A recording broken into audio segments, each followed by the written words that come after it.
সুপ্রিয় দর্শক আসসালামু আলাইকুম। দেশ ও প্রবাসে যে যেখানে আছেন আপনাদের প্রত্যেককে শুভেচ্ছা জানাচ্ছে। আজকে নতুন একটা প্রতিবেদন দেখতেই পারছেন, আমার সামনে একটা আপু আসছে। আপুটা দেখতে শুনতে অনেকটাই সুন্দর, অসহায় মলিন একটা মুখ। আসলে কি হয়েছে তার জীবনে, কেন প্রতিবেদনে আসছে, চলুন কথা বলেই জানার চেষ্টা করি। আপু আসসালামু আলাইকুম। ওয়ালাইকুম আসসালাম। আপু আপনার নাম কি?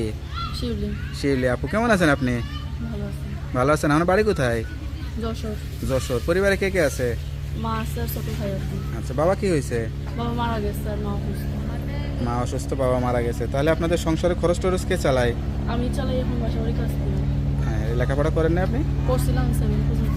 বাবা মারা যাওয়ার পর এখন কি লেখাপড়ার পাশাপাশি কাজ করেন নাকি লেখাপড়া বন্ধ? না, লেখাপড়া বন্ধ। বয়স কত? 16।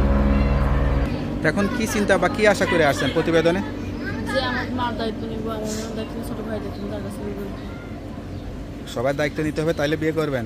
তো বিয়ের বয়স তো এখনই হয়নি, তো এখনই বিয়ে করতে চাচ্ছেন কেন? এমনি কষ্ট করে। কষ্টের ভিতরে আছেন বলে বিয়ে শাদী করতে চান, তাই না? যে আপনার স্বামী হবে তারও তো মা বাবা আছে, আপনার মা, সবাইকে মিলে কি চালাইতে পারবে সংসার?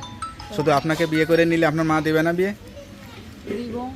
সেটাই তো, আপনি ভালো থাকলে তো আপনার মাও খুশি যে মেয়েটা আমার ভালো আছে, সেটা না? সংসারের কাজকর্ম জানেন? জানি তো।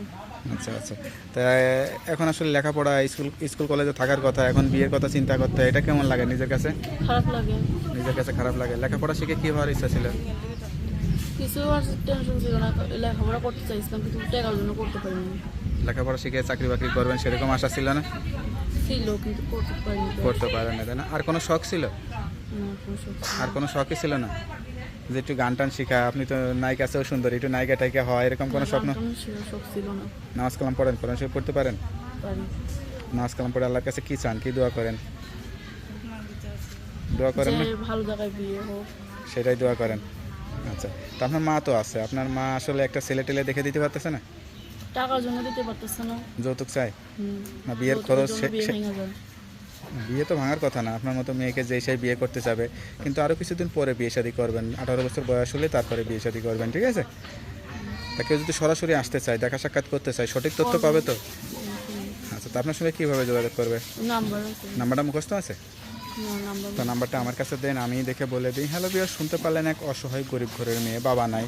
বাবা থাকলে হয়তো লেখাপড়া শিখে নিজে একটু ভালো কিছু করতে পারতো, বা ভালো একটা ঘরে বিয়ে হতো।